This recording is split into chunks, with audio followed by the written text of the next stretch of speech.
Muchísimas gracias, Manuel. Muchísimas gracias, Elisa. Muchísimas gracias a todos los que componéis esta asociación APOEX.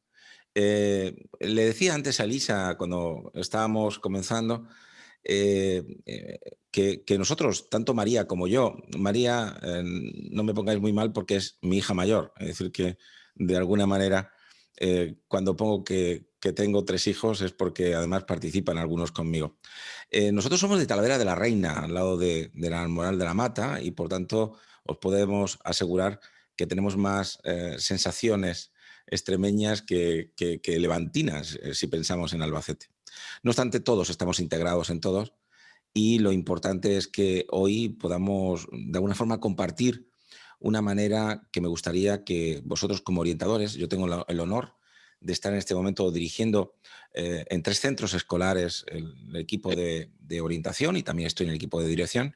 Y luego estamos impartiendo en este año con otras 27 centros escolares la implantación del modelo BEC. ¿Qué es el modelo BEC? Es simplemente una capacidad que todos tenemos, pero es un método para poder conseguirla. Todos tendríamos que tener conciencia de cómo nos vinculamos con nuestras emociones. Y eso es lo que hace el BEC. Te da una oportunidad para que tengas una vinculación con tus emociones de manera consciente. Las personas que no tienen una vinculación con sus emociones de forma consciente, no son conscientes en qué emoción se encuentran, la tienen, pero la tienen de forma inconsciente, porque es imposible no emocionarse, es imposible no estar emocionado.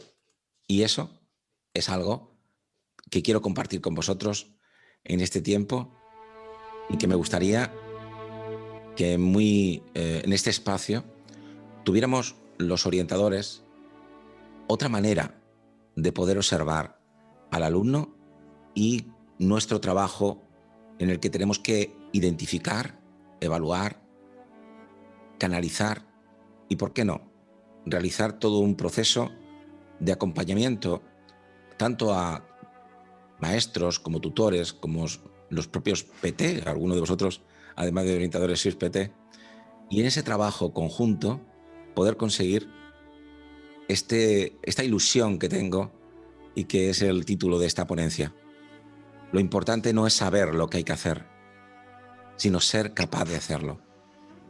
Y aquí quiero trabajar desde esa amplitud del ser humano para integrar la parte cognitiva, la parte intelectual, con la parte emocional. La primera parte de la frase, lo importante no es saber lo que hay que hacer, tiene que ver con esa parte cognitiva. Muchos de vosotros sabéis que no tenéis que ir a más de 120 por una autopista. Sin embargo, si preguntara cuántas veces habéis ido a más de 120, seguro que alguno levantaría la mano. Muchos de vosotros sabéis que no hay que gritar a los niños, pero hemos gritado a veces. Muchos de vosotros tenéis conciencia de que no podéis tomar ciertos alimentos de manera que os ingesten, pero sin embargo lo tomamos. Es decir, la mayoría de los chavales que tenemos en el colegio saben muy bien que tienen que estudiar. Cuando les preguntas, ellos tienen conciencia, comprenden que portarse como se portan, tener esos comportamientos o tener ciertas acciones no es positivo ni para ellos ni para los demás. Por lo tanto, hemos pasado mucho tiempo enseñando a conocer, a saber, a poder comprender que no tenemos que hacer una u otra cosa. Pero sin embargo, seguimos haciéndolo. Y mira que hemos dado clases, mira que hemos dado conferencias, mira que hemos dado cursos para que no haya tanta toxicomanía, para que no haya tanta adicción. Y sin embargo, sigue sucediendo. Y todo ello es simple y llanamente porque el motor que conoce, el cerebro que conoce, no tiene demasiado que ver con el cerebro que nos hace capacitados para hacer o no. Y ahí es donde empieza todo lo que quiero transmitiros. Lo primero que tenemos que aprender es la importancia de poder desaprender. La mayoría de los chicos que están con nosotros en nuestros centros escolares ya han aprendido a comportarse de una manera determinada. Y como dice Alvin Toffler, los analfabetos del siglo XXI no serán aquellos que no sepan leer y escribir, sino aquellos que no puedan aprender, desaprender y reaprender. Y es el primer elemento que me gustaría que tuvierais en cuenta, aunque es un concepto ya trabajado, ¿no? No es tanto que los orientadores tengamos que enseñar a aprender, como que es muy importante que enseñemos a desaprender. Es fundamental que tengamos una relación con ser capaces de desinstalar, de resetear aprendizajes que son incompatibles con el bienestar, con la salud y con la capacidad para poder integrar conocimientos de esas asignaturas y conocimientos de convivencia y conocimientos de comportamiento social. Este concepto de desaprender cada día va a estar más cerca de nosotros como orientadores. No es tanto enseñarles a aprender, como enseñarles a desaprender, para que luego reaprendan, para que ese aprendizaje sea más adaptativo a cómo era antes. Y esa situación es una situación que puede cambiar mucho algunos de los escenarios de nuestros trabajos como orientadores y también como educadores. Para eso me gustaría apoyarme en el conocimiento científico. Me gustaría que lo que os quiero transmitir no sea algo que, bueno, pues dice una persona que con todo respeto a otras ideas quiere, bueno, pues sumarse a una transformación de la escuela del siglo XXI, sino que tenemos que apoyarnos en el escenario donde sucede tanto el aprendizaje como la enseñanza. Y lo importante en la enseñanza y en el aprendizaje, hoy sabemos que tiene que ver con el cerebro del que enseña y con el cerebro del que aprende. Y es ahí donde vamos a encontrar dos elementos fundamentales. El primero es la mielinización de los axones que componen la neurona y, por tanto, las áreas del cerebro que se mielinizan son las áreas que vamos a determinar que están maduras, que están madurando. Si veis la clásica neurona y veis las dendritas, observáis que detrás del núcleo suele haber estos axones donde están estas placas de mielina. Pues bien, la zona del cerebro que no está mielinizada no funciona. Es potencialmente capaz de funcionar cuando se mielinice, pero aquello que no está mielinizado no tiene funcionamiento. Y una vez que ya tenemos mielinizadas las zonas X, lo importante después es cómo se comunican las neuronas a través de la sinapsis. Estos dos elementos nos indican que el autor Bauman y compañía, también Brandt y Richardson, indican que un componente neuronal que hasta ahora no tenía mucha importancia, vamos a tenerlo fundamental para poder comprender por qué un niño, una niña, no es capaz de hacer, por qué fracasa en alguna de sus acciones, no tan solo en el estudio de asignaturas, sino también en su comportamiento o en su capacidad de retener información. Y es que ahí está una glía. Sabéis que en el cerebro hay neuronas y glías. Hasta ahora nos creíamos que las glías eran tan solo el soporte neuronal. Sin embargo, estos autores, como digo, tanto Bauman como Brandt como Richardson, nos indican que hay un tipo de glía que se llama oligodendrocito, que son las que sostienen los axones, son las que crean las vainas de mielina, son lo que hemos visto antes, estos cordones que veis aquí, que estoy señalando con el puntero, estos cordones son realmente estos nudos que hacen esta especie de matriarcas que van a alimentar la neurona, que van a producir la respuesta saltatoria y también van a poder dar esa estructura de contención. Bueno, pues bien, en el ser humano, que es el único ser que ocurre esto, los oligodendrocitos, a partir del 5.º año de vida extrauterina, deja de producirse naturalmente y solo se va a sintetizar, solo se va a crear un oligodendrocito de cada 300 a partir de los 5 años. Por lo tanto, algo que sabemos y los orientadores tenemos que saber es que lo que le ocurre a un alumno a los 14, 15 años tiene mucho que ver con lo que pasó en los primeros 5 años de vida. Y esto ya lo sabíamos, ya lo intuíamos, pero ahora ya tenemos respuesta neurológica.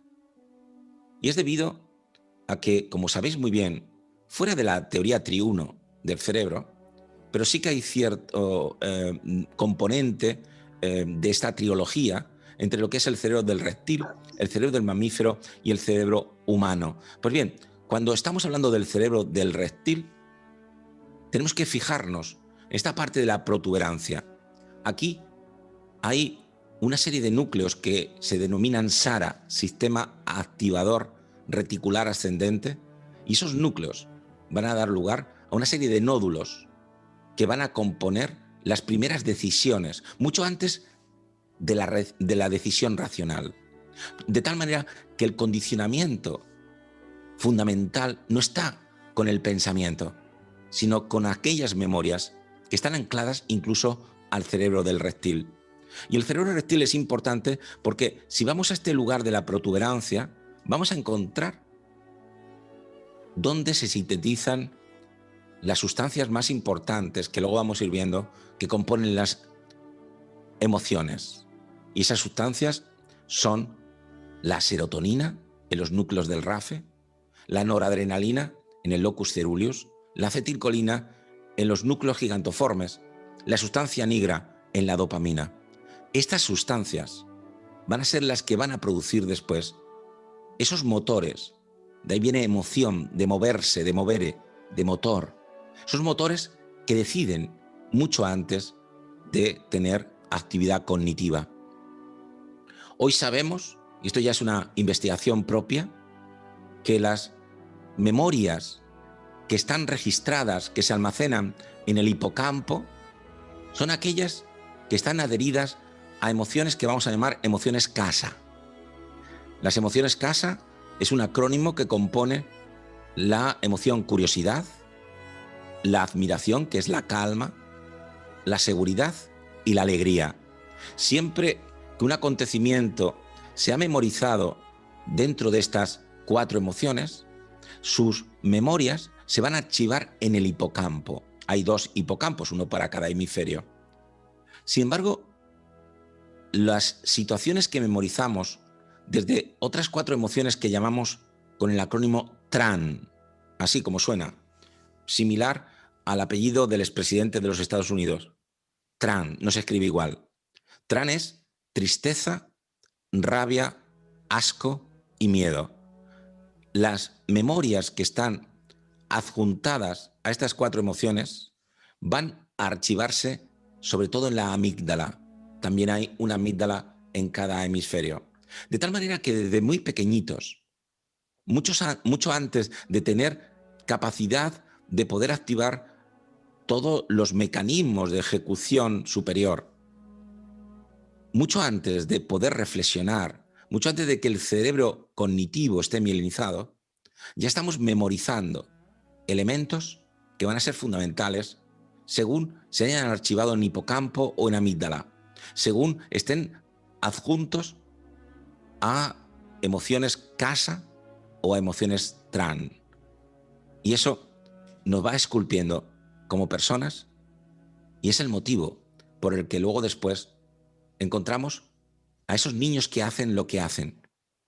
Y luego le ponemos un nombre, incluso clínico. Pero lo más importante que el nombre es saber que tiene una serie de memorias que crean lo que llamamos las memorias priming y que les hace seguir siendo como son, a no ser que orientadores como vosotros les ayudéis a desaprender para luego reaprender.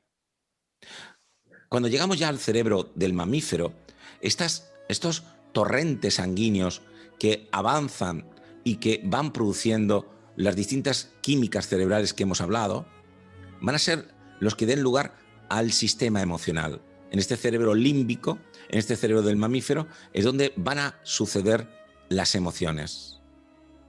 Y quiero que sepáis algo que hoy se diferencia mucho de otras teorías emocionales, sobre todo de las que provienen de los autores principales de las fundamentales teorías emocionales, tales como Salovey y Mayer, tales como Goleman, y que aquí en España Vizquerra y otros compañeros han teorizado. Pues bien, nos alejamos desde el conocimiento neurológico de estas teorías emocionales. Y es que lo que hace que seas como eres no es lo que dices ni lo que haces, sino si lo haces desde emociones tran o lo haces desde emociones casa. Y cuando un niño de 2 años muerde habitualmente, porque todavía no ha adquirido la capacidad de expresar verbalmente, lo que nos tiene que importar no es tanto el morder, como que muerda desde la rabia. Si muerde desde la rabia, va a hacer daño. Pero si le ayudamos, y os puedo asegurar que es más fácil a un niño de 2 años ayudarle a que muerda desde la curiosidad o la calma, a que muerda desde la rabia. Cognitivamente no podemos transmitirle que haga una reestructuración cognitiva para que, pensando de otra manera, a los 2 años, pueda dejar de morder desde la rabia. Pero sí que le podemos enseñar a salir de la rabia y estar en la admiración o en la seguridad. Y cuando un niño muerde desde las emociones casa, no tiene la misma repercusión agresiva que cuando muerde desde emociones tran. Pues bien, desde el 7º mes de gestación ya respondemos a las emociones de nuestra madre. Por lo tanto, es imposible no emocionarse. Y por eso os decimos que no existen las emociones negativas. Yo quiero que mis hijos sientan asco si alguien les ofrece drogas, porque así lo van a rechazar, no solamente las drogas, sino a quien se las da.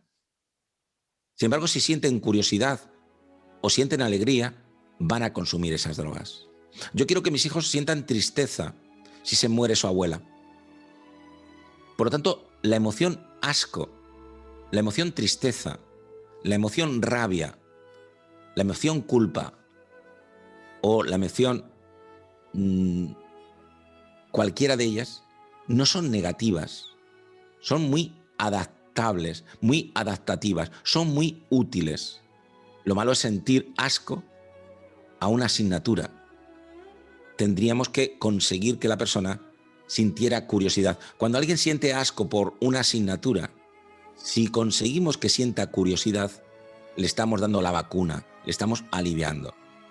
En estos elementos es donde ponemos el epicentro, lo que quiero daros en esta hora y media, y es que estéis más cercano de cambiar la emoción para que sean capaces de hacerlo. Porque por mucho que sepan lo que tienen que hacer, si no cambian de motor emocional, nos damos cuenta que persisten en la situación. Y es que, como os decía, la emoción es la que mueve, la que es capaz de activar o inhibir la tasa respiratoria. Cuando estamos en rabia, nuestra respiración es agitada. Cuando estamos en seguridad o en admiración, nuestra respiración es profundamente diafragmática, es más lenta. Por lo tanto, respiramos según en qué emoción nos encontramos. La emoción regula la tasa respiratoria, pero también regula el latido cardíaco. La emoción, según la que tengamos, así tenemos más activado el corazón o no. Según la emoción que tengamos, tenemos más latido por minuto. Y por último, hoy sabemos que la emoción también regula la temperatura del cuerpo. No me refiero a que suba de 37 o baje de 35, eso no lo hace. Lo que hace la emoción es llevar la sangre, según qué emoción es la que está activada, a un lugar o a otro del cuerpo. De tal manera que Numenman, las 10 emociones que teoricé en el 2010, ha estudiado qué es lo que ocurre en nuestro cuerpo como respuesta psicofisiológica. Y en ellas nos damos cuenta que cuando estamos en tristeza, nuestro cuerpo está frío. Y cuando estamos en culpa, mirad lo que está frío. Sin embargo, cuando estamos alegres, está un poquito más caliente por aquí. Y fijaros cuando estamos en rabia. Está caliente las garras y los dientes, que son las armas de los mamíferos, las herramientas de los mamíferos. Luchamos con garras y dientes. Y cuando tenemos el asco, lo que está activado es la náusea, el vómito. Sin embargo, en la seguridad está repartido todo nuestro circuito de temperatura secundaria a la vascularización por todo el cuerpo. Y esto es importante que sepáis. La emoción no es algo para pensar mejor. La emoción sirve para sentir. Y cuando una persona está en rabia, la vida la ve distinta a cuando está en alegría o en admiración. Esto me gustaría que fuera algo que sumarais a vuestros proyectos como orientadores. Preguntaros en qué emoción se encuentra mi alumno y sobre todo en qué emoción se encuentran también los profesores y vosotros, si queréis que una rabieta, que una crisis de rabia, que un secuestro desde la rabia deje hacer que ese niño deje de pegarse golpes contra el suelo o deje de romper cosas o insultar, porque tiene un estado explosivo en ese momento. Tenemos que saber convencer de manera emocional y en muchas ocasiones no es posible hacerlo desde el punto de vista racional. Y lo dice Nature. Mirad, esto es un estudio de Nature, de la revista Nature. Esto es un cerebro que podemos llamar sano, y en un cerebro sano lo que tenemos es que tenemos una buena activación cortical, una buena activación límbica y una buena activación paleocortical del reptil. Sin embargo, si tenemos un Alzheimer, lo que vemos es que se van muriendo las neuronas corticales, de tal manera que la persona va perdiendo memoria desde lo actual hacia el pasado. Y cuando ya tenemos el Alzheimer completo, nos damos cuenta que lo que ha muerto son las neuronas, lo que se ha necrosado son las neuronas corticales. Sin embargo, siguen activadas las memorias límbicas y las memorias paleocorticales. Esta es la publicación de Nature.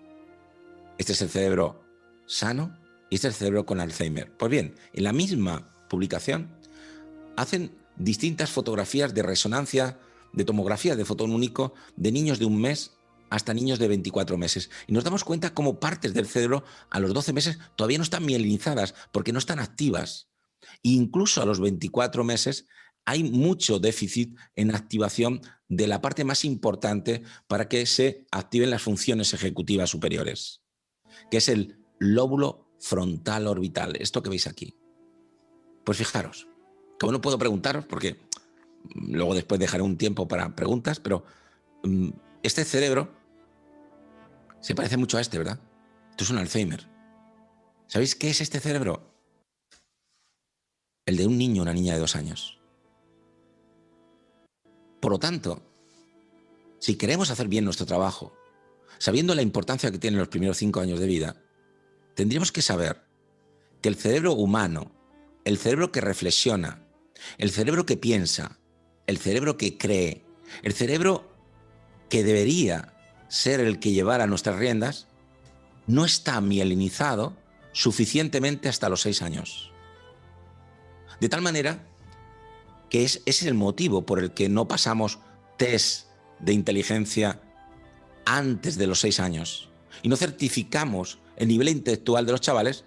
Podemos hacer una anticipación, pero no podemos certificar en un informe cuál es el nivel intelectual del niño o de la niña hasta los 6 años, porque la mielinización del cerebro cognitivo tarda 21 años en producirse y el cerebro cognitivo se va a ir madurando, se va mielinizando de atrás hacia adelante y de abajo hacia arriba, de tal manera que la primera parte de mi ponencia en el título, saber lo que hay que hacer, conocer lo que hay que hacer, comprender lo que hay que hacer, depende de este cerebro que no está maduro hasta más allá de la segunda decena de años. Mientras que el cerebro emocional ya está maduro y ya está funcionando. Y los niños y las niñas, los bebés, ya sienten rabia, miedo, asco, tristeza, seguridad, antes incluso de nacer. Y esto creo que es algo que tenemos que saber los orientadores. No está tanto en lo que el niño hace o dice, sino darnos cuenta desde qué motor dice o hace. Porque a veces lo que hacemos es que justificamos cognitivamente lo que hacen. Pero lo importante es que si queremos conseguir que sean capaces de hacerlo y de hacerlo mejor, tenemos que conseguir que cambien de una emoción hacia otra. Y para terminar este proceso neurológico, deciros que si este es el cerebro, por lo tanto, reptil, este es el cerebro emocional y este es el cerebro cognitivo y este es el símbolo del tiempo, si yo os preguntara, cuando tú estás pensando, cerebro cognitivo, en el futuro, en lo que vas a hacer después, en lo que va a ocurrir después, cuando estás pensando en mañana, lo que sientes, ¿cuándo lo sientes? Haceros esa pregunta. Si yo pienso, ¿qué va a pasar cuando se apague esta música? Lo que sientes ahora, que antes estabas pensando, ¿cuándo lo sientes? Pues bien, lo sientes siempre en este momento, en el presente. Si yo pienso que voy a hacer mañana, lo que siento al pensar lo que voy a hacer mañana, lo siento ahora. Y cuando pienso lo que en este momento está ocurriendo, lo siento ahora. Y cuando pienso en el pasado, cuando estoy recordando cosas, al recordar cosas, lo que siento, lo siento ahora. Luego tenemos un cerebro que tan solo tiene ahora, que es el emocional, y tenemos un cerebro que puede irse al futuro, al presente y al pasado, que puede imaginar, que puede inventar, que es el cerebro cognitivo. Y os puedo asegurar que la mayoría de mis pacientes, como los vuestros, si tenéis, sufren la mayoría de las veces no por lo que está pasando ahora. Suelen sufrir por lo que piensan de futuro o por lo que piensan del pasado. Porque quien sufre por lo que está sucediendo ahora, quien está en tristeza, en rabia, en asco, en miedo, en culpa, ahora, porque está pasando ahora algo, que es normal que tengamos esas emociones, esa persona, su sufrimiento es lógico. El problema es que sin que haya ocurrido, tengamos tristeza, rabia, asco, miedo por pensar qué va a pasar mañana. O si ocurrió hace mucho tiempo o hace poco tiempo, por pensar lo que ocurrió, estemos hoy en tristeza, rabia, asco y miedo. Esa situación le pasa a vuestros alumnos. Se activan esas memorias priming. Y no tenemos que trabajar tanto sobre lo que piensa sobre lo que está pasando. Creo que todos nuestros estudios y nuestra investigación indica que somos más fiables, somos más competentes y tenemos mejores conclusiones cuando nos fijamos qué está sintiendo, en qué emoción está, de alguna forma, activado el cerebro de ese niño o de ese alumno. Si yo os propongo esta foto y tenemos aquí a un padre con su hijo paseando por la playa, muchos de vosotros podéis decir, bueno, pues qué bien, qué foto más idílica, ¿no? Y más que nada en este momento donde no podemos casi salir. Bueno, pues fijaros cómo cambia la cosa. Este padre no está con ese hijo. Porque si lo que está es cabreado o triste o en miedo por pensar lo que va a pasar mañana en el trabajo, no está con él. Y el niño siente lo que siente el padre ¿El y va a merendar creer que agua, es por cena? él. Pero ¿Cena? sin embargo, A ver si comió Alejandro unos palillos con nocilla. ¿Quieres no tú? es por lo que en este momento está ocurriendo. Y esto es algo muy importante que deberíamos decirle a todos nuestros compañeros. Estar presente en un aula no es solo estar físicamente allí. Hay que estar con ellos. Hay que sentirles. Y desde ahí comenzar a cambiar lo que sienten cuando lo que sienten no es propicio para el aprendizaje. Si hacemos un estudio de la memoria, nos daremos cuenta que la memoria son muchas cosas, pero sobre todo es una compleja red de relaciones neuronales que componen eso que llamamos canon de memoria. Las memorias son, por lo tanto, una asociación entre un grupo de neuronas que cuando se dispara una de ellas, se disparan todas las demás. Y una vez que se ha forjado ese canon, este se activa y favorece que pueda esa activación reproducirse cuando ese canon está activado porque un estímulo nuevo ha conseguido activarle. Si tenemos un análisis de las memorias a largo plazo, vamos a diferenciar, como sabéis ya, las declarativas y las no declarativas. Pero sobre todo quiero que nos demos cuenta de que estas son conscientes. Esto lo hacemos desde el neocórtex. Pero estas memorias están archivadas en el sistema límbico y en el sistema del reptil. Y sobre todo quiero que tengáis en cuenta las memorias priming.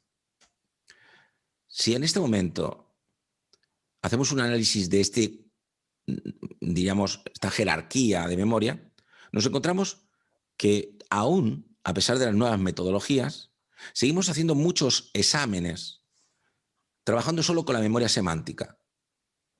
Lo que le decimos a los alumnos es que recuerden palabras, conceptos, símbolos, contenidos, que nos dirán de forma oral o escrita, o incluso con algún proyecto.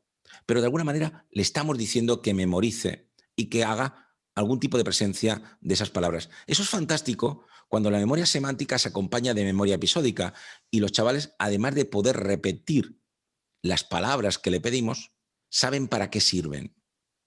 Ahora, cuando solo es memoria semántica y no hay memoria episódica, comenzamos a notar que tenemos a chavales que más o menos a los 21 días, después de haber aprendido algo, tan solo de forma de memoria semántica, van a olvidarlo, porque los almacenes de memoria semántica se olvidan muy pronto.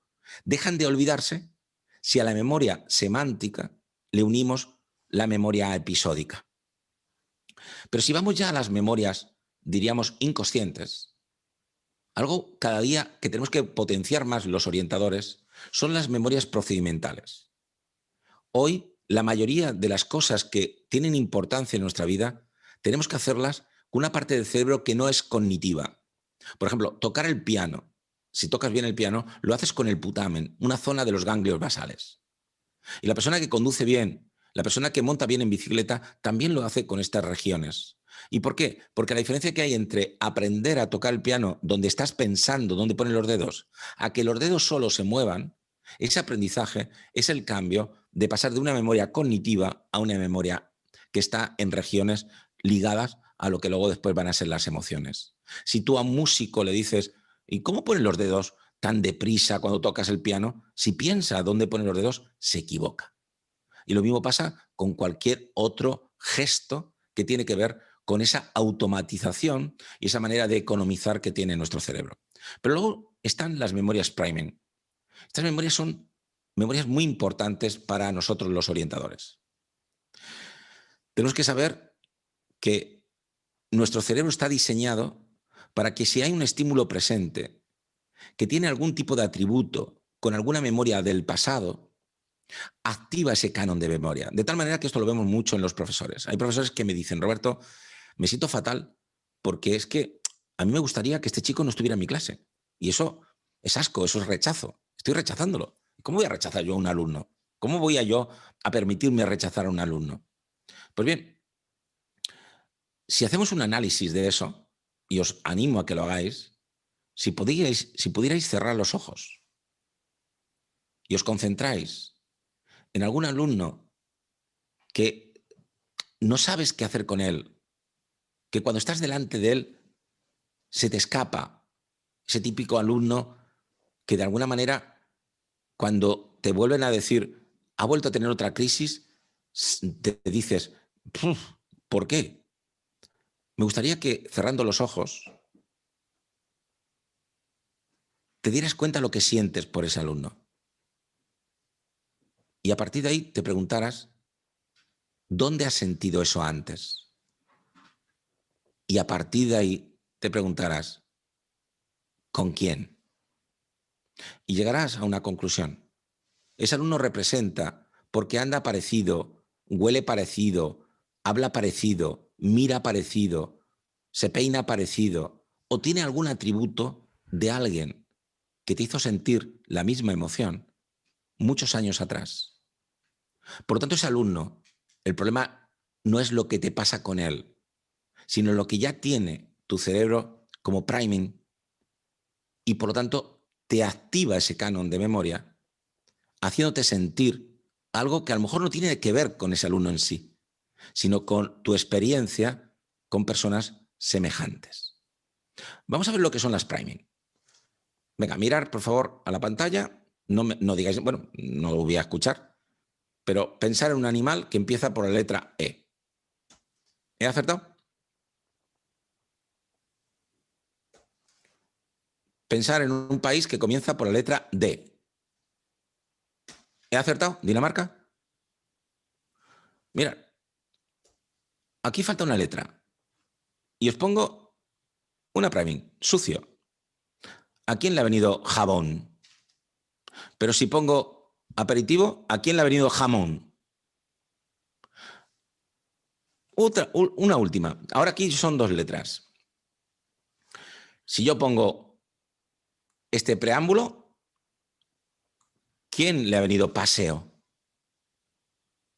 Y si pongo este, ¿a quién le ha venido deseo? Bien, lo que quiero decir con esto es que no elegimos de esa manera tan libre como creemos. Las memorias priming nos van esculpiendo y es más fácil que aparezca una respuesta u otra dependiendo cómo tenemos en nuestro cerebro ya grabado en los primeros años de vida, desde los primeros años de vida, la forma de hacer esos canon de memoria. De tal manera que un niño que se comporta agresivo es porque su cerebro está muy diseñado, ha aprendido a responder desde la rabia o el asco ante estímulos que incluso no son tangibles. Y si queremos que deje de ser agresivo, la pregunta que me hago es, ¿por qué seguimos diciéndole, ¿no te das cuenta que no puedes hacer esto bonito? O le damos herramientas para que reflexione. Cuando una persona está secuestrada en la rabia, reflexionar parece ser que no es muy válido. ¿Por qué no nos damos cuenta que ese niño tiene que desaprender esas memorias? Y tenemos que hacer una operación quirúrgica. Tienen que salir esas neuronas, asociarse a otra emoción para que realmente esa persona pueda tener una manera de proceder adecuada. Y eso se puede conseguir, y lo estamos consiguiendo. Porque la comunicación, como sabéis, solo es un 7% memoria semántica. Es un 38% de prosodia. Importa el volumen, el tono, la entonación, la emoción que hay en lo que decimos. Y es un 55% de memoria procedimental y priming. Gesto, postura, mirada. Los orientadores deberíamos trabajar más con la emoción que se tiene cuando se dice y cómo el lenguaje corporal se expresa.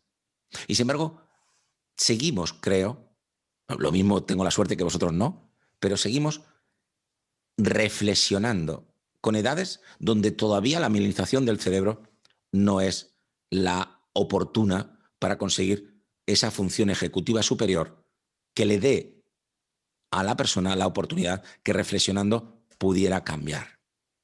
Y es que, como realmente se hacen las memorias, es que si aquí tenemos una gata o un gato, por primera vez en la mente de un niño o una niña, algunos niños responden desde la admiración y se duermen con la gata o el gato.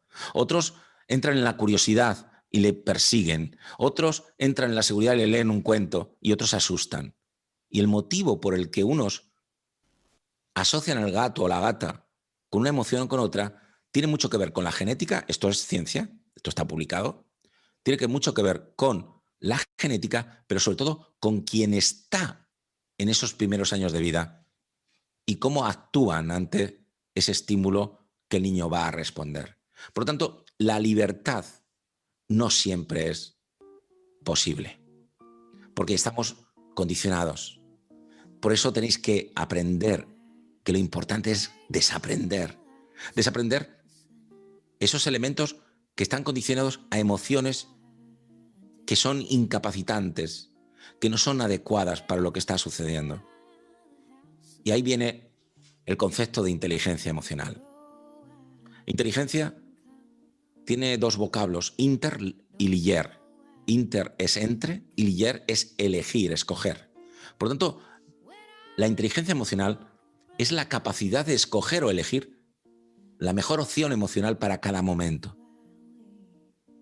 Las personas somos inteligentes si, emocionalmente, me refiero, si tenemos la capacidad para activar el universo emocional más adaptado y útil en cada momento. Y como digo, no hay ninguno negativo, ninguna emoción es negativa. La emoción está en el genoma, es innata del mamífero, no solo del humano, de todos los mamíferos. Por lo tanto, hay emociones que son útiles para lo que está pasando y otras que no. De tal manera que gestionarse emocionalmente es poder activar la emoción adecuada para la situación que se está viviendo, y como eso es muy difícil, si no hemos activado la emoción adecuada, es identificar que no estamos en la emoción adecuada y poder gestionar a otra adecuada. Eso es la inteligencia emocional. La inteligencia emocional no tiene que ver con las competencias. Las competencias tienen que ver con pensar sobre la emoción. Y hay niños que ponen en el corcho, estoy en rabia, y tú le miras y dices, este niño no está en rabia. Porque le estamos enseñando a pensar sobre las emociones. Y yo os pido que enseñéis a sentir. El universo de la emoción es sentir. Y es que hay una relación, y como orientadores esto creo que es muy importante, entre la emoción y la salud y la enfermedad. Tenéis que saber que la relación entre emoción y salud es que el malestar, el desequilibrio, la infelicidad o la enfermedad mental es equivalente a rigidez emocional. Cuando una persona está siempre triste, cuando una persona está siempre alegre, cuando una persona está siempre en rabia, le podemos hacer un diagnóstico de SM5 o CIE-10. Y de hecho, si está siempre triste o alegre siempre, vais a decirle algo le pasa. Porque una persona que siempre esté alegre, incluso en una situación donde otros están sufriendo, es una persona que tiene un cuadro bipolar. Y una persona que esté siempre triste, ocurra lo que ocurra, pues le vais a decir que tiene una depresión. Y una persona que siempre esté rabiosa, que siempre esté en asco, que siempre esté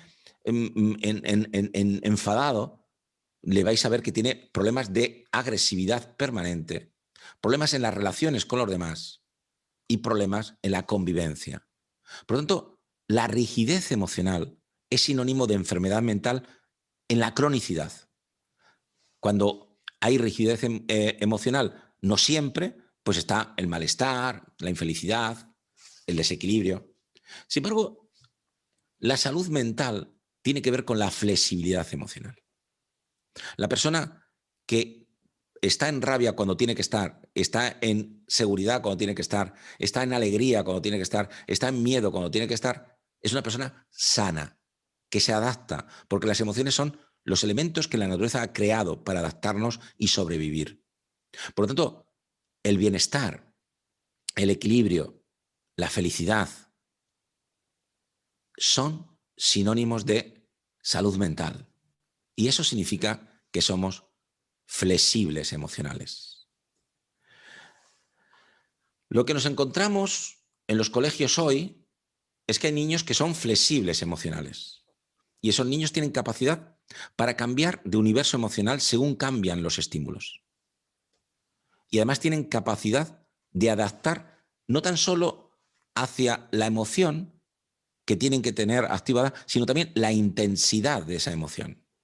Mientras que hay otros chavales que son los que realmente van a nuestros equipos de orientación, que tienen que ver con la rigidez emocional. Los niños que tienen rigidez emocional tienen incapacidad para cambiar de una emoción a otra. Están permanentemente en rabia o casi siempre en rabia. Son crónicos. Cuanto más, diríamos, rígidos estén, son más crónicos y por tanto más cercano a un trastorno que pueda ser especificado en uno de los distintos códigos de tasación de enfermedades mentales, como digo, el DSM-5 o el CIE-10. Y sobre todo, lo que encontramos es que lo que hacen no es cambiar de una emoción a otra, sino cambiar de intensidades altas a baja. De tal manera que vemos que el niño siempre está enfadado, pero a veces está muy enfadado y otra vez está muy poco enfadado. Eso es lo que estamos viendo en los colegios. Y luego justificaremos cognitivamente el por qué el niño está así. Y diremos que pertenece a una familia desestructurada y que el niño pues, tiene un comportamiento basado en un sentimiento, que es la envidia porque no ha nacido su hermano, y diremos que el niño no sabe esperar y que es impulsivo, y le pondremos sí o no un diagnóstico. Pero lo que hay detrás es una rigidez emocional. Y mi consejo como educadores es que cuando conseguís que un niño que está en rigidez emocional sea flexible emocional, le estáis dando una solución. Y eso sería uno de los elementos más importantes que os quiero transmitir en este día. ¿Cómo sujeto esto? Para medir lo que es una emoción y para medir las emociones, os propondría que imaginaros una pletina con dos ruletas, ¿no? En una ruleta está el espectro emocional, sería como el dial. Entonces, el dial más bajo es la tristeza, después la admiración, la seguridad, la curiosidad, la culpa, la alegría, el asco, la rabia, el miedo y la sorpresa. Serían los diales más bajos y más altos. Estas emociones son muy álgidas. Ahora veréis por qué. Y estas son bastante más, diríamos, inhibidas. Pero luego cada una de ellas tenéis que mirar lo que es la intensidad. Y cada una de ellas, la tristeza tiene intensidad mínima o máxima, la sorpresa tiene intensidad mínima o máxima. Por lo tanto, ante una emoción, ante un alumno, ante un niño en la orientación, tendríamos que decir en qué emoción se encuentra y qué intensidad. Y tendríamos que ver si esa es la mejor intensidad y la mejor emoción para la tarea que estaba realizando. Y el motivo por el que vemos que hay conductas disruptivas o conductas que no se soportan es porque no hay una utilidad en la emoción que han activado con la intensidad que han activado. Y ahí es donde parece algo que no es tanto para vosotros como para los compañeros que hacen de profesores, que hacen de tutores, que están en la clase, y es algo que queremos deciros como equipo de orientación. Mirad, hoy tenemos el conocimiento totalmente especificado en múltiples publicaciones, donde el profesor del siglo XXI, la profesora del siglo XXI, lo importante no es tanto que sepan mucho de la asignatura, como que sepan gestionar la emoción de sus alumnos y, por supuesto, la suya. Nosotros siempre decimos que en el aula al menos uno tiene que estar sano y viene muy bien que seamos los adultos. Más importante que enseñar contenidos es conseguir que el alumno esté capacitado para aprender. Y los grandes cambios en la enseñanza que han tenido más éxito, Singapur, Finlandia, etcétera, están basados en esto. No les importa tanto que aprendan memorias semánticas, sino que las aprendan las memorias semánticas de memorias procedimentales. Y sobre todo que hagan premien muy sanas. Y sobre todo les importa que hagan una serie de elementos, diríamos, de integración donde el ansia, la curiosidad por aprender sea el vehículo que les lleve a comprender y poder integrar contenidos. No es tan importante el contenido, sería el final. El fin es que estén capacitados para aprender. Y para eso tienen que tener un clima mental determinado. Si conseguimos ese clima mental, sabemos que van a poder aprender muchísimo mejor.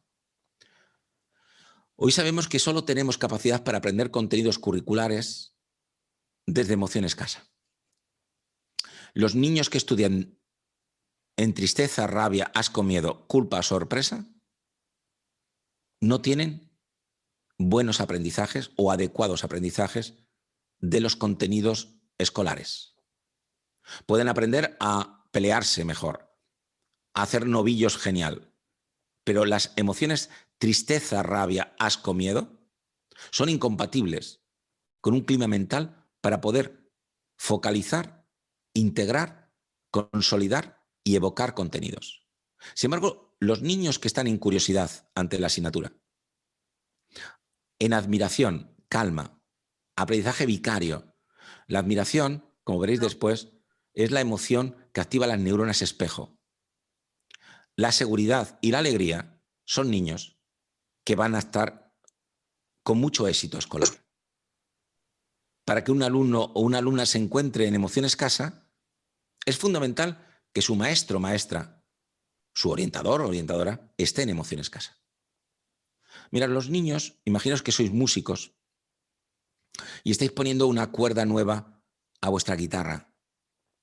Cuando tocas la cuerda que has puesto nueva, siempre está desafinada. Ya tienes que tener mucha suerte para poner una cuerda y ya esté afinada. Pues bien, cuando tú quieres afinar una cuerda, lo importante es que tú estés afinada o afinado. Y la cuerda estará desafinada y no te cabrearás, sino que permitiendo que esté desafinada, irás afinándola porque tú estás afinado o afinado. Pues bien, los niños son cuerdas desafinadas. Y lo más importante que puede tener un niño, que es natural que esté desafinado, es que haya un adulto afinado que mientras el niño está desafinado, siga afinado hasta que pueda conseguir afinarlo si puede. Pero lo que no es sensato es que un niño que está en rabia nos coloque en rabia a nosotros. Un niño que esté en rabia o en asco nos produzca también rechazo, asco. Cuando el niño hace esto con nosotros, nos acaba de contaminar y se pierde su segunda oportunidad. Bueno, vosotros sois la tercera oportunidad. Los maestros sois la segunda y los orientadores sois la tercera oportunidad. Los contenidos, no lo olvidéis, se olvidan. Pero la capacidad de aprender permanece a lo largo de la vida. Y eso nos lleva a transmitiros, en el tiempo que me queda, las emociones que existen y que hemos descubierto en la investigación que realicé desde 1995 a 2010, donde tenemos el soporte neurológico y bioquímico de los motores que nos mueven. Y por eso sabemos hablar de ellas, no porque queramos decir que son esas, no, os lo voy a demostrar. Mirad, desde el propio Darwin, que fue el que mejor habló de la emoción como un elemento innato que nos lleva a la adaptación, hoy sabemos todos estos autores que tenemos aquí abajo, incluido un servidor, que está el último, todos ellos nos hemos puesto de acuerdo para decidir que nos quitemos esa historia de que algunos autores dicen que hay 4 emociones, otros 5, otros 15, otros 125. No. Las emociones tienen que cumplir 5 criterios. Toda emoción es una emoción innata, básica, que se diferencia del sentimiento, del estado de ánimo o del afecto, porque tiene un neurotransmisor y siempre es el mismo. Tú no puedes sentir una emoción desde otro neurotransmisor distinto al suyo. Segundo, esos neurotransmisores, como veíamos antes al principio, suben hacia unas estructuras límbicas y las activan. Son unas estructuras muy concretas, también siempre las mismas. Y eso da una respuesta psicofisiológica, que es esta circulación sanguínea de calor-frío que hemos visto antes en las distintas áreas de Neumann. Y luego después tenéis que saber que la emoción es emoción porque transmite una comunicación tácita, en ese 97% que tiene que ver con la prosodia y con el comportamiento no verbal, comportamiento de la comunicación corporal. La emoción está más cercana del cuerpo que de la inteligencia cognitiva. Y por último, hay una cara o un gesto muy específico para cada emoción. Si se cumplen estos 5 criterios, eso es una emoción básica que está en todas las culturas, en todas las generaciones y que no varía por culturas o por momento histórico. La primera de las emociones, y para encuadrarlas, tenéis que saber que el glutamato es el aminoácido que activa la bomba sodio y potasio y por tanto es la que hace que tengamos sinapsis. Cuanto más glutamato hay en este momento en el cerebro de cada uno de nosotros, más rápidos vamos haciendo sinapsis y por tanto más capacidad tenemos de realizar activación de memorias. Y el GABA, el ácido gamma aminobutírico, es el relajante. Igual que el glutamato es el activador, el GABA es, por así decirlo, el relajador del cerebro. Cuanto más activo está el GABA, menos sinapsis hay. Pues si vamos a la primera emoción, en el eje hipotálamo-hipofisario-adrenal, vemos que el hipotálamo segrega una sustancia, sobre todo la corticotropina, que en la hipófisis crea una serie de reacciones químicas que por encima de los riñones, en las glándulas suprarrenales, van a activar adrenalina. Y la cara de las personas que tienen este chute son estas. Si os dais cuenta, es fundamental los ojos, abiertos, redondos. Hasta un oriental tendría los ojos así de redondos. Son personas que no están respirando. Bueno, personas o animales que no están respirando. Cuando estamos en sorpresa, estamos durante 200 milisegundos. La sorpresa es la emoción que nos ayuda a desconectar de lo que estamos haciendo para poder hacer reflejo de orientación a aquello que nos sorprende. Por lo tanto, siempre que veáis este gesto,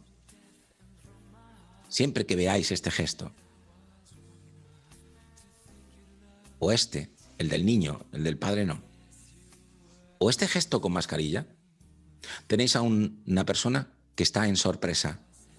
Y eso es porque el impulso nervioso va muy alto, el glutamato está muy activado y la persona tiene un chute de adrenalina en el eje hipotálamo-hipofisario que hace que desconecte de lo que estaba haciendo y eso es la sorpresa.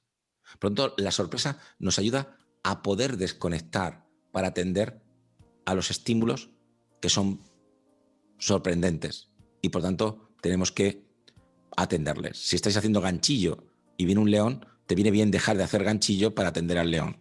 Eso es para lo que sirve la sorpresa.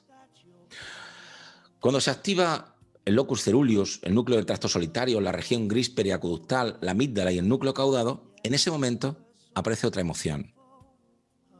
Se llama miedo. Y en el miedo, lo importante para poder saber que una persona está en miedo es este ceño. Es siempre un ceño donde los ojos se unen. Y tenemos el párpado superior en ojiva y el inferior abolsado, como si tuviera mucha agua. ¿Veis? Aquí está abolsado. Y lo mismo pasa en el bebé.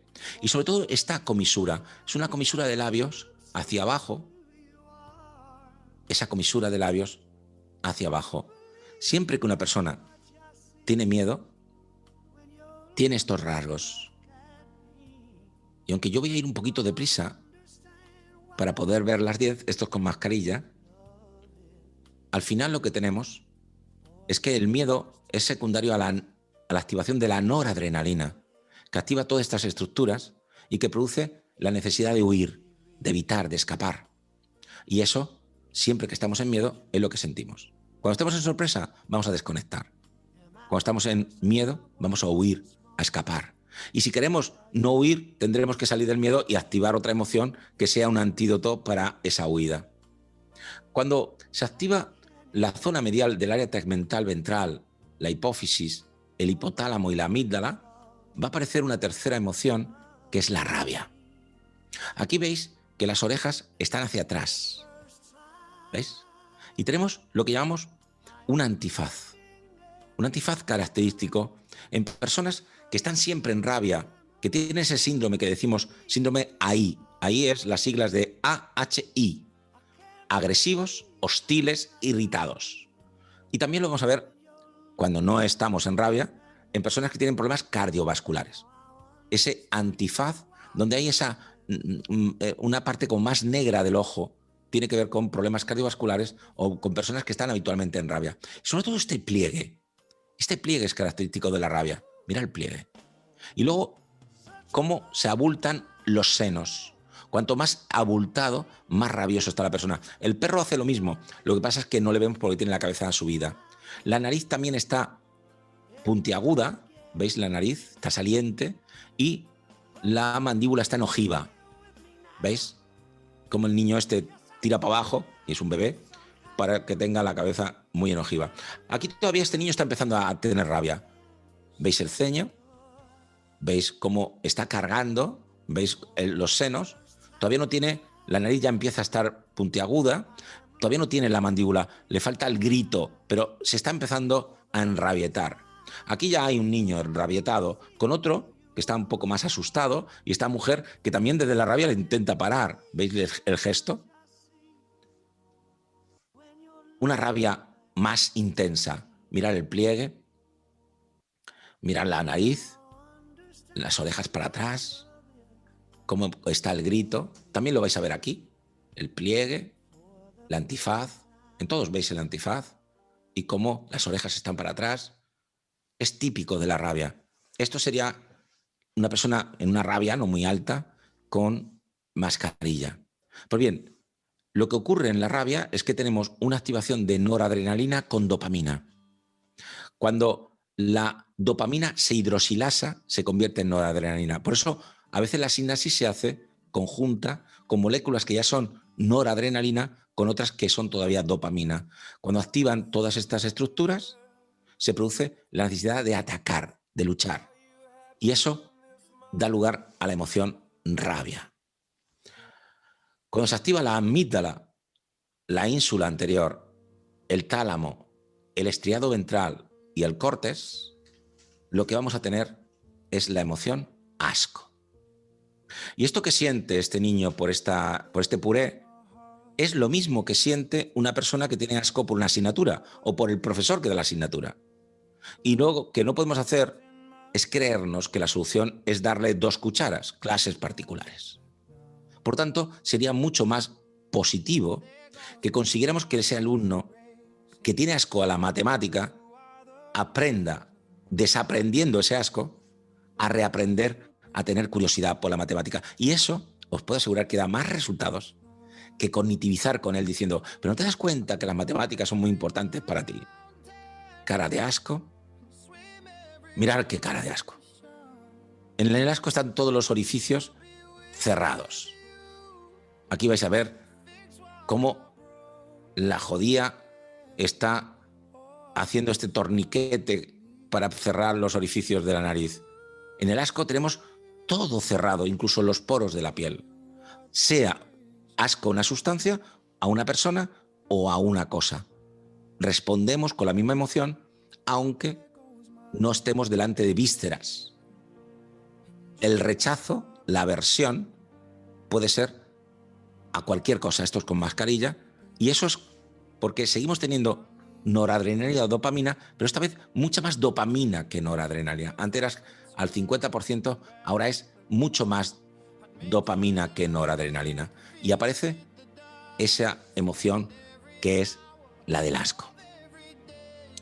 Cuando tenemos todas esas estructuras activadas, tenemos una emoción que es mixta. Tiene 2 momentos. Es la culpa.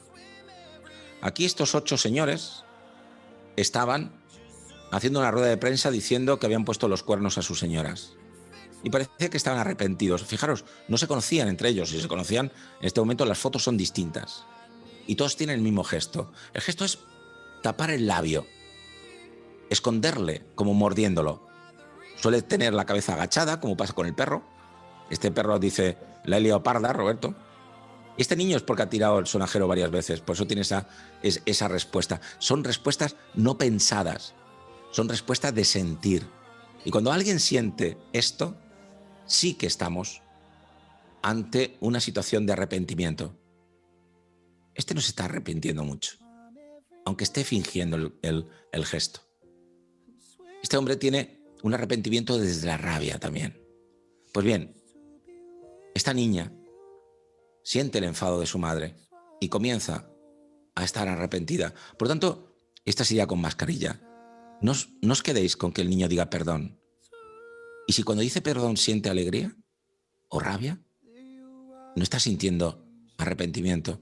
Para que haya arrepentimiento, para que aceptemos el error, necesitamos una caída de noradrenalina, dopamina y serotonina.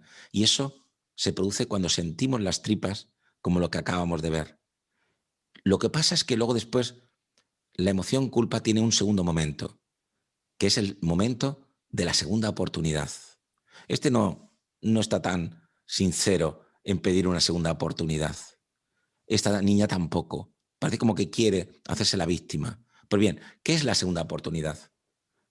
Cuando nos hemos arrepentido y lo sentimos, podemos luego activar una catecolamina que se llama feniletilamina. Cuando activamos la feniletilamina, en ese momento se sube rápidamente de nuevo noradrenalina y dopamina, eso sería la atracción. Se activa oxitocina y vasopresina, sería el apego, son las hormonas del apego. La oxitocina, por ejemplo, lo tenemos mucho en el parto, en el orgasmo. Es donde tenemos mayor actividad de oxitocina y vasopresina. Seguimos teniendo una fijación porque la serotonina sigue baja, una fijación obsesiva, y aparece un chute de endorfinas que nos quitan el dolor del momento del arrepentimiento. Por tanto, la culpa es ese puente que hay entre reconocer que he hecho algo mal y darme la oportunidad de hacerlo bien. Y ahí aparece el perdón. Es una de las emociones más difíciles en nuestra investigación para poder localizar cómo se comporta químicamente, pero bueno, pues es una de las más importantes a nivel de orientación. Conseguir que las personas acepten sus errores y se den segundas oportunidades para poder reparar. Ahora viene otra emoción donde el cerebro está apagado completamente, no hay casi sinapsis. Estamos hablando de la tristeza. En la tristeza, el componente facial el lagrimal es lo único que abre el ojo. El resto del ojo está plegado. Si os dais cuenta, aquí el pliegue. Tenemos un ceño también fruncido. Las orejas están hacia adelante. Hay celulitis tanto en barbilla y el labio inferior suele estar muy gordo y muy deshidratado. Es como si estuviera tremendamente quitado de afecto. Aquí veis cómo el lagrimal es el único que está abierto, cómo está este ceño en ojiva y cómo hay esa sensación de dolor. Orejas hacia adelante. Fijaros cómo tiene este niño en los labios. Se puede decir ya que es un niño triste crónicamente. Ya no tiene rasgos de tristeza solo, tiene una mirada triste. Si os dais cuenta, la niña y la órbita del ojo está como elevada, se ve mucho blanco aquí abajo. Otra manera de entrar en tristeza, no puedo, no soy capaz, nunca voy a poder con ello, indefensión aprendida. Tristeza. Si os dais cuenta, se ve muy bien aquí, esa ojiva, esas cejas en flecha, ese lagrimal, ese pliegue, esas orejas hacia adelante, aunque tengamos mascarilla. Y estas serían las emociones que dijo Goleman que existían. Sorpresa, miedo, rabia, asco, culpa, tristeza. Y le falta una a Goleman. Por fin, una agradable cuando se siente, que es la alegría. Se activan todas estas estructuras y como veis, la cara ha cambiado de las otras emociones. Es, como no, la emoción que sin duda es la más agradecida. Si os dais cuenta, todo cambia con la alegría. Cuando la sentimos, la vida tiene sentido. Es la emoción que nos permite socializar y nos vincula con los demás. Como todas las emociones, se contagia. Como vamos a tener después de esta epidemia contagios emocionales. Es la siguiente epidemia y tenemos que estar preparados para ello. Es la guinda del pastel, es el refuerzo. Es algo que, sea quien lo siente, produce un chute de energía. Cuando la sentimos en intensidades altas o muy altas, hay que disfrutarlas, pero no toméis decisiones en esos momentos. No es la mejor emoción para tomar decisiones. Hay que disfrutarlo. La alegría en intensidades altas o muy altas hay que disfrutarla de mucho. Y es también la emoción de lo lúdico. Fijaros esta foto. En este juego se le dice a los niños que cuando contemos 3 se pararán y harán una cara determinada. Esta está haciendo una cara de culpa, de arrepentimiento, o lo ha hecho mal, se ha equivocado. La alegría nos deja huellas que vamos a tener para toda la vida, como todas las emociones, pero estas huellas nos hacen sentir ese afecto que perdurará aunque ya no estén con nosotros. Es también una emoción que se activa, como todas, por aprendizaje vicario.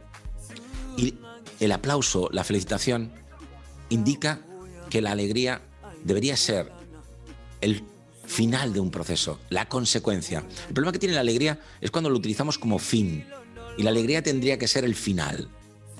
Si utilizamos la alegría como fin, buscamos de alguna forma atajos, y los tenemos tomando cosas, consumiendo cosas, haciendo trampas. La alegría debería ser el refuerzo, el resultado final. Y es que activa el circuito de recompensa y gratificación. Es ese circuito que os decía antes, que tiene que ver con la activación del área tegmental ventral y del núcleo accumbens y del cíngulo. Sobre todo el núcleo accumbens. Si queréis tener mucha alegría, tenéis que activar el núcleo accumbens. Está en el centro del cerebro. Esta sería la cara de alegría de una persona que está con mascarilla. Sin embargo, cuando sale de contexto, cuando vemos que hay un chaval, una niña, que está en alegría fuera de contexto, le vamos a ver que está haciendo eso que llamamos tonterías. Está haciendo algo grosero. Está haciendo algo que no viene a cuento. Y esto lo vemos mucho. El exceso de dopamina, que es lo que tenemos en la alegría, es dopamina pura. El exceso de dopamina lo vamos a ver en los hiperactivos, lo vamos a ver en algunos TEAs, lo vamos a ver en síndromes explosivos intermitentes, en personas que no tienen capacidad para poder gestionar el impulso emocional. No pueden gestionar el impulso a través del lóbulo frontal orbital. Entre otras cosas porque son pequeños, pero también porque tienen una incapacidad de poder hacer desde las funciones ejecutivas superiores una anticipación y por ello un control de su comportamiento. Ahora sí que tenemos las 7 emociones de Goleman. ¿Qué descubrimos nosotros? Descubrimos que había una emoción que no había hablado casi nadie de ella, o por lo menos nadie había hablado como emoción, que es la curiosidad. Si os dais cuenta, la cara ya no tiene arrugas y hay una fijación. La emoción curiosidad es la emoción que desde los primeros momentos nos ayuda a descubrir y a conocer. La emoción curiosidad es la madre de la ciencia. Y si conseguimos que los niños estén curiosos, aprenden. Hombre, si lo que están curiosos es a cosas perniciosas, pues aprenden cosas perniciosas, como es natural. Dice el diccionario que es el deseo de saber o averiguar a alguien lo que no le conviene. Es el vicio que lleva a alguien a inquirir lo que no debería importarle. Fijaros, qué cosa. Cuando la curiosidad solo es así, como dice Jaime Burke, cuando se tiene de forma crónica, obsesiva. La curiosidad es algo innato en todos los animales. Y desde que lo publiqué en 2013, autores tan importantes como Francisco de Mora lo han cogido como el elemento central de la educación. Allí donde tengáis un niño que está secuestrado en la rabia, en el asco, en el miedo, en la culpa, en la tristeza, si conseguís que tenga curiosidad, si le cambiamos el motor desaprendiendo para que reaprenda, le estáis dando una gran oportunidad. Lo demás será intento. Es muy importante que sepáis que la curiosidad es fundamental en el aprendizaje vicario, porque la curiosidad del maestro contagia la curiosidad de los alumnos. Tenemos que saber que ese aprendizaje vicario se basa en los procesos de imitación que suceden cuando se activan las neuronas espejo. Y eso ocurre en la curiosidad como en la admiración. Si alguien tiene 100 años y es curioso, esa persona todavía está viva. Por eso os propongo que hagáis algo diferente, aunque vayáis por el mismo camino cada día, porque es la manera de seguir siendo curiosos. La curiosidad es, de alguna manera, fundamental para conseguir que nuestros alumnos puedan aprender. Si no hay curiosidad, no nos quedamos ensimismados sobre las cosas. La curiosidad es ese chispazo que hace que el cerebro se asombre de una forma distinta a la sorpresa. La sorpresa desconecta de aquello que estamos haciendo para atender a lo nuevo, a lo que nos produce sorpresa. Sin embargo, la curiosidad nos deja fijados. Es el Indiana Jones, es el explorador, la exploradora. Es la persona que quiere ir a territorios desconocidos y que quiere descubrir cosas. No hay nada que te dé más éxito que tener éxito. Y para tener éxito tenemos que ser muy curiosos, creativos. Tenemos que salir de las zonas de confort. Y para eso tenemos que conseguir que aparezca lo desconocido en lo conocido. Si queréis que los chavales sean curiosos, algo que saben, decirle algo que todavía no saben y utilizar lo desconocido para que hagan ese puente y para que puedan conseguir circular hacia esa nueva dirección. Para provocar curiosidad es mejor empezar la tarea con la curiosidad. Por lo tanto, la curiosidad tiene que ver con perder el miedo a la incertidumbre, a lo desconocido. Y es muy aconsejable que puedan disfrutar de la curiosidad. Para que una tarea sea curiosa, es necesario que participen en ella, que tomen decisiones, que tenga que ver con algo real que les pasa ahora, que tenga corresponsabilidad, que utilice la pregunta. La esencia de la curiosidad es la pregunta y que no compitan con otros, en todo caso consigo mismo. Esta sería la cara de curiosidad con mascarilla. Y la curiosidad, si os dais cuenta, ya ha aparecido la activación de lo que Goleman nunca habló, que es el GABA, donde sucede la serotonina, que junto con la dopamina dan lugar en la activación de estas estructuras a este interés que es la curiosidad. La curiosidad nos lleva al interés y esas son las caras que tenemos cuando eso es así. La siguiente emoción, y nos quedan dos, es otra que descubrimos y que tiene que ver con lo que denominamos seguridad. En esta cara veréis que no hay tensión y tampoco hay flacidez. Es el protocolo de la asertividad.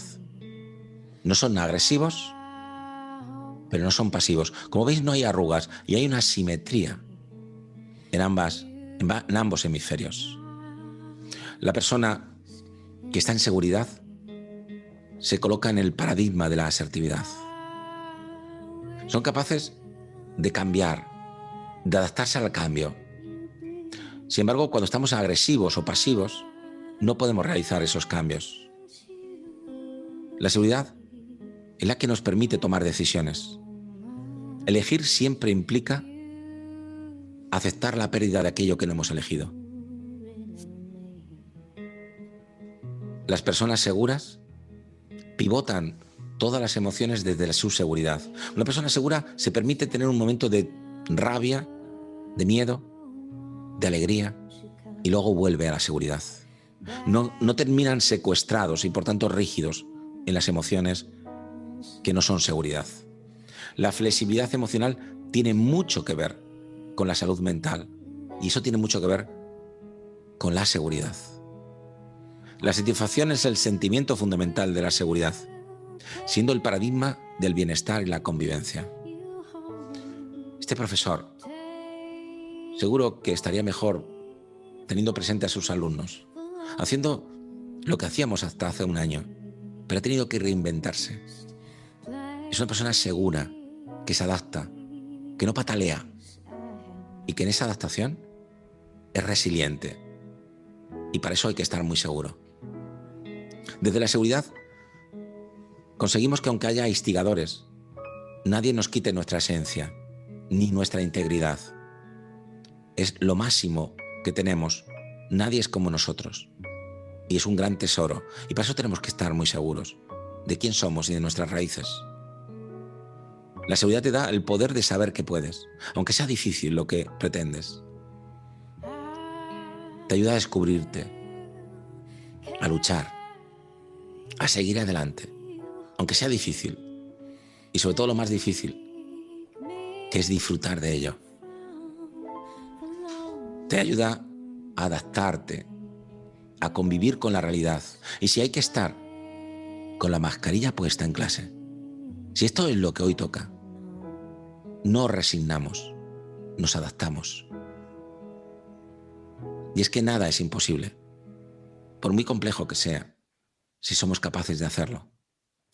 ¿Y os acordáis? Lo importante es no saber lo que hay que hacer, sino ser capaz de hacerlo. Y para eso es bueno en el colegio tener niños y profesores y orientadores y orientadoras y profesoras y niñas que estén en curiosidad y que estén en seguridad. La persona que tiene seguridad confía en sí mismo, respeta la opinión de los otros, validan las emociones de los demás, escuchan activamente, se conocen, se aceptan de forma incondicional, eligen a sus amistades, luchan, pero saben sus límites, gestionan sus emociones y su intensidad, afrontan los conflictos, porque los conflictos son parte de la vida. En seguridad y por tanto en asertividad no somos agresivos, pero tampoco pasivos. Esto es seguridad. Esto es seguridad. Esto es seguridad. Esto es seguridad.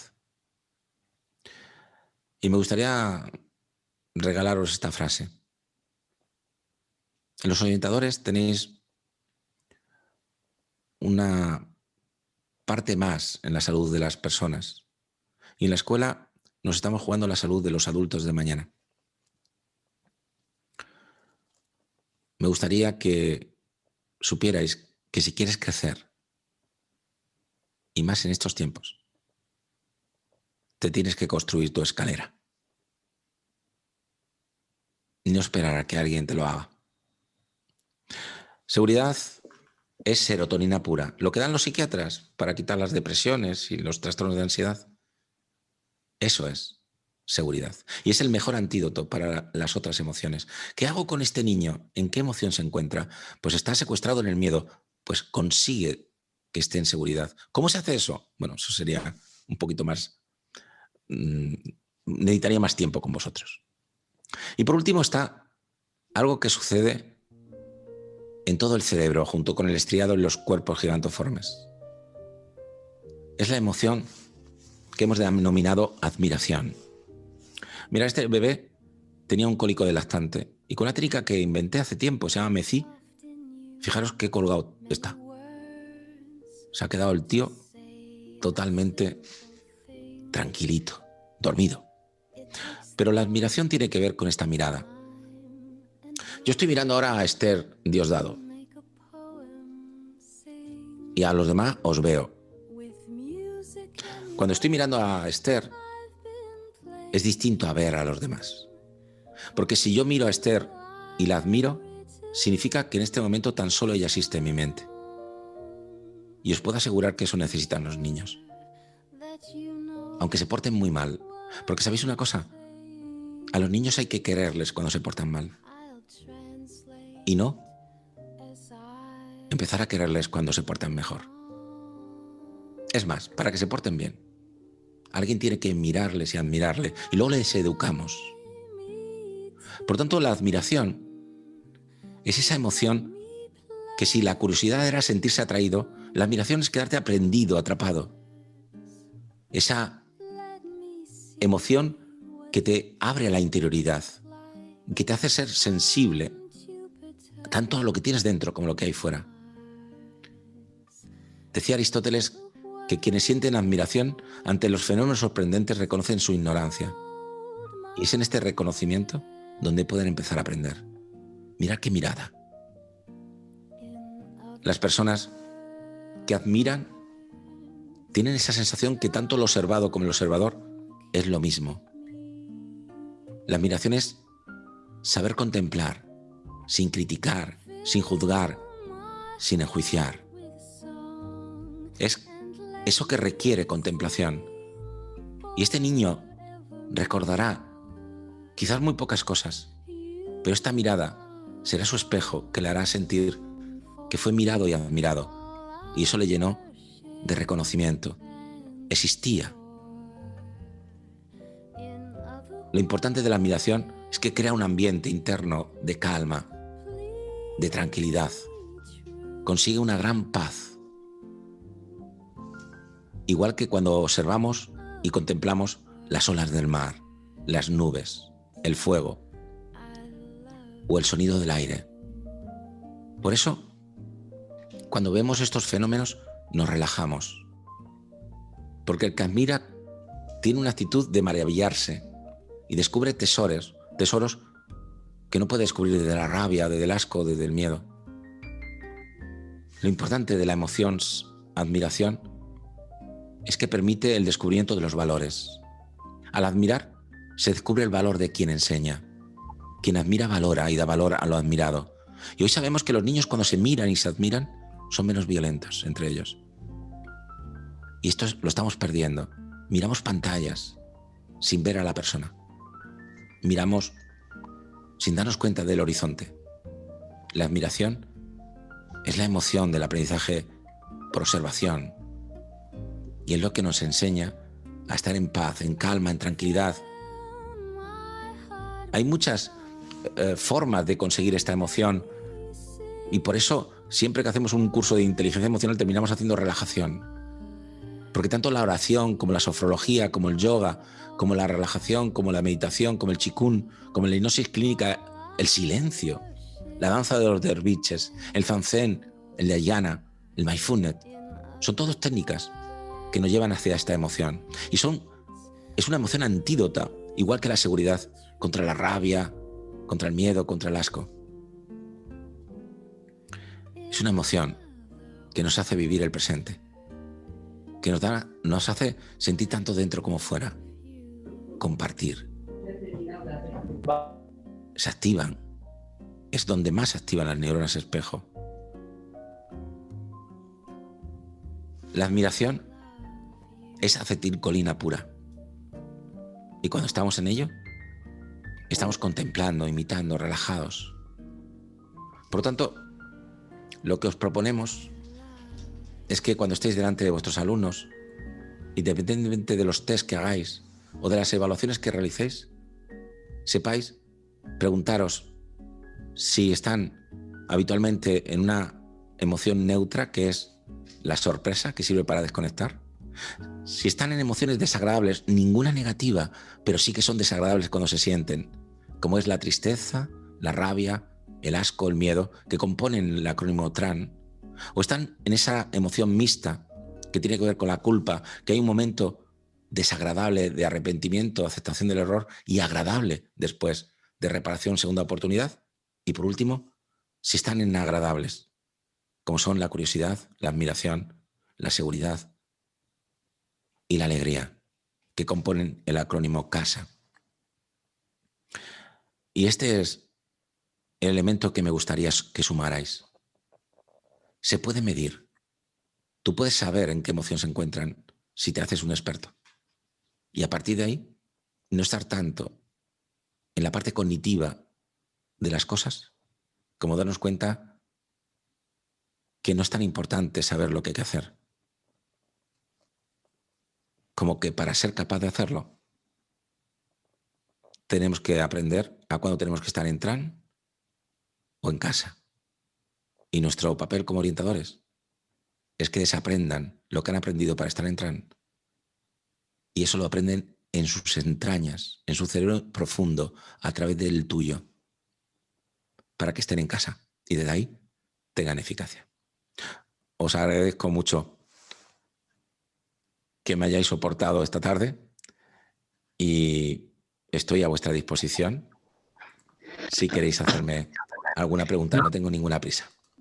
no sé si se me oye ahora. Pero por favor, Manuel, pues Aleluya. claro que se te oye. Aleluya, pues no sé qué he estado por aquí liando y al final parece que se ha quitado eso. Aleluya se me oye. Se te oye, Manuel, se te oye. Agradecerle su participación y decirle, al menos a nivel personal, que a mí me ha resultado muy interesante y muy curiosa. Te hemos escuchado bastante poco de todo tu discurso, porque a veces sí que se te escucha nítido, otras veces menos. Pero creo entender que dices que, bueno, que lo importante ahora es saber cómo pasar de tren a casa y viceversa, ¿no? Y Sí. bueno, pues yo estoy encantado en poder enseñarlo, pero en una hora y media ya no me he dado para más. Bueno, he presentado el modelo y he presentado lo que es la suma de lo que quiero. hay una cosa, desde APOES, evidentemente nosotros como ahora no podemos hacer jornadas presenciales, desde APOES la puerta abierta para si el día que podamos. Se te va el micrófono, Manuel. Si quieres escribirlo por el chat, yo se lo transmito a Roberto. Es que se te escucha muy entrecortado y se te corta el micrófono. La evolución que debemos tener en el ser humano es utilizar una inteligencia que aparece antes de nacer y no seguir creyendo que podemos hacer que los niños reflexionen a ciertas edades o en ciertos elementos neurológicos. A ciertas edades porque no tienen capacidad de reflexión, aunque ya tengan funciones ejecutivas superiores, no es lo mismo la capacidad de reflexión que tiene un niño de 18 años que una persona de 35 o uno de 21. Aunque a veces haya adultos que tienen menos capacidad todavía que niños, ¿no? Fijaros aquello que dice, mamá, no quiero ir al colegio, hijo, eres el director, ¿no? Bueno, pues cosas así. La cuestión es que neurológicamente me falta por transmitiros que existe la teoría del cerebro tipo 1 o cerebro tipo 2, que significa que hay personas que están tan secuestradas por una emoción y por la priming que aunque estén reflexionando, les pasa lo mismo a la persona que tiene un ataque de pánico o a la persona que tiene una rabieta o una crisis de rabia. Es imposible que aunque se esté diciendo tranquilo, tranquilo, tranquilo, se pueda controlar. Por lo tanto, nuestro éxito en los centros en donde trabajamos es que intervenimos, además de con todas las otras formas de trabajar, que ya sabéis, intervenimos sobre todo preguntándonos lo primero, en qué emoción se encuentra y cómo podemos ayudarle a que pueda captar en la emoción en la que está para poder pasar a otra mucho más adaptativa. Dime, María. Vale, por aquí ponen, la dificultad es cómo tener instrumentos para valorar y trabajar qué recursos podemos utilizar. El instrumento es estar delante. Todos vosotros, si hicierais, o sea, si tuvierais la capacidad Beck de vincularos de forma consciente con las emociones que sentís y con la emoción que tiene el otro, simplemente delante de él, delante de esa persona, yo no creo que sea tan difícil de ver si una persona está enojado o está tranquilo, ¿no? Y lo que tenemos que hacer es fijarnos, nuestra metodología es fijarnos más en cómo cambiar la plataforma emocional que está activada a que a través de la cognición, de la reflexión, del pensamiento, pueda hacer esa gestión. Porque hemos visto científicamente que la mayoría de las personas que están en esa rigidez emocional y por tanto tienen un diagnóstico, es porque no tienen esa capacidad de flexibilizar. Y para eso nosotros tenemos que emplear procedimientos menos cognitivos y mucho más emocionales. Pero la forma de evaluar es estar delante de la persona, es estar presente. Esto no se puede hacer con lápiz y papel, porque entonces contestamos lo que pensamos que tenemos que contestar, que tenemos que decir, o contestamos lo que creemos que estamos sintiendo. Y una cosa es creer en qué emoción estamos y otra cosa es en qué emoción estamos. Entonces tenemos que quitar esa cultura donde la emoción es de animales, la emoción hay que esconderla porque si no somos débiles. Hay que quitar esa cultura donde hay esa especie de no conexión, de sinceridad entre lo que sentimos y lo que expresamos. Porque está esa emoción seguridad, está esa emoción admiración, está esa emoción curiosidad y está la alegría, que son emociones como las otras y que cuando las cuando nos encontramos en esas emociones, somos muy eficaces, tanto en el trabajo como en la capacidad de aprender conocimientos, sobre todo necesarios, en eso que llamamos asignaturas o elementos curriculares. Y también para la convivencia y para todo lo que significa el desarrollo de la persona. Y por fin, Manuel nos ha puesto por el chat, ya que no le escuchamos, hablaba de la dificultad que tenemos de expresar las emociones, no tanto de sentirlas. También queda patente que las emociones se contagian. Por supuesto, por supuesto. Y esto que ahora está muy de moda, que vais a oír, que a mí me parece una de esas palabras que todo el mundo lo pone de moda y sale en la televisión, pero me parece una idiotez, el término, que es la fatiga emocional que crea la pandemia. Mira, la fatiga emocional es estar en trance. Y las personas que por un motivo u otro se encuentran habitualmente en tristeza, en rabia, en asco o en miedo, van a tener mucha fatiga. Las personas que siempre están cansadas es porque habitualmente están en trance. Y si quieren estar aliviadas, tienen que empezar a vivir de casa. Porque el sentimiento de la felicidad, lo dice Seligman, es estar en curiosidad, en admiración, seguridad y en alegría. Por tanto, si quieres ser feliz, no puedes estar en trance. Ni tienes por qué creerte que tienes derecho a estar en trance, porque estar en trance es como que te tomas un veneno para luchar contra otros, pero ya te has tomado el veneno. Por lo tanto, eso que se llama fatiga emocional es porque lo que ocurre, en vez de adaptarnos y ser resilientes, estamos rabiosos, tristes, asqueados o en miedo. No os molesto más. Un abrazo a todas y a todos. Gracias, Elisa. Gracias, Manuel. Gracias a todas vosotras y a todos vosotros. Ha sido un placer sentirme por las tierras extremeñas y de corazón a ver si un día nos vemos y podemos compartir estando presentes. Mientras tanto, sigamos haciendo orientación, sigamos ayudando desde los procedimientos que nos permite esta situación. Y no olvidéis, lo importante en este mundo no es tanto hacer lo que nos gustaría hacer, lo que tendríamos que hacer o lo que desearíamos realizar, sino hacer con lo que es posible realizar y hacer. Eso es fundamental. Os deseo lo mejor. Muchísimas gracias a todas y a todos. Nos vemos. Muchas gracias. Muchas gracias, Roberto. Muchas gracias. Gracias. Muchas gracias. Gracias, hasta luego.